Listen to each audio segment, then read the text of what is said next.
Long before Moses had his moment on the mountain, there was Gibb, a humble shepherd with big ears and even bigger expectations. One day, while tending to his flock and trying to remember where he left goat number 37, God decided to test a prototype, the very first version of the commandments. Not the clean-cut 10 commandments we know today. Oh no. This was the beta release. God gave Gibb 72 commandments, including classics like "Thou shalt not whistle at the moon" and "Thou shalt not trade goats for suspicious beans." Spoiler, it did not go well. Gibb tried, bless him. He really did. But the commandments were wordy, filled with heavenly footnotes, and half of them were just divine rambling like "See Appendix B for acceptable sandal materials." When he returned to his village and started reading them out loud, people just stared. One woman fainted somewhere around, "Thou shalt neither bake nor boil on the 7th moon of any even-numbered calendar reset." Eventually, the villagers had enough. They told Gibb, "We can't follow this. It's just," and here it is, gibberish. The term stuck, not because of what the words meant, but because of how much no one could understand a word of it. God, realizing that humanity was maybe not ready for a 200-page celestial PDF, went back to the drawing board.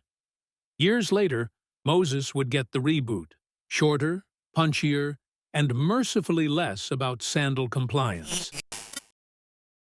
Okay, before I continue with this gibberish, let's get to the facts. What is gibberish, really?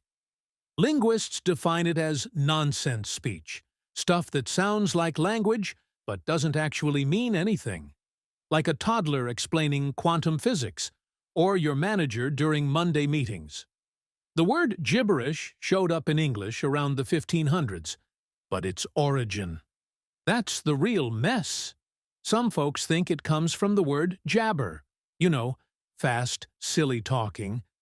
Others claim it was inspired by the alchemist Gibberish, whose writings were so full of symbols, codes, and intellectual smugness that people started calling anything incomprehensible Gibberish. So yes, it either came from a legendary Arabic scientist or someone mumbling through their oatmeal. Etymology is wild. Origin trustability, 75%. It's in dictionaries and academic texts, but no one's totally sure if we're honoring a genius or roasting a guy who couldn't shut up. So, the next time someone's talking absolute nonsense, just smile, nod, and say, "Ah, yes, classic gibberish." Bonus points if you whisper it like a disappointed druid. And speaking of things that confuse people, next up, we're biting into the word avocado. A fruit so mysterious, its name once meant something you'd never want in your guacamole. Hit the like button, leave a comment below, and subscribe if you've ever faked understanding a conversation just to escape it politely. And don't worry, we'll keep the gibberish coming.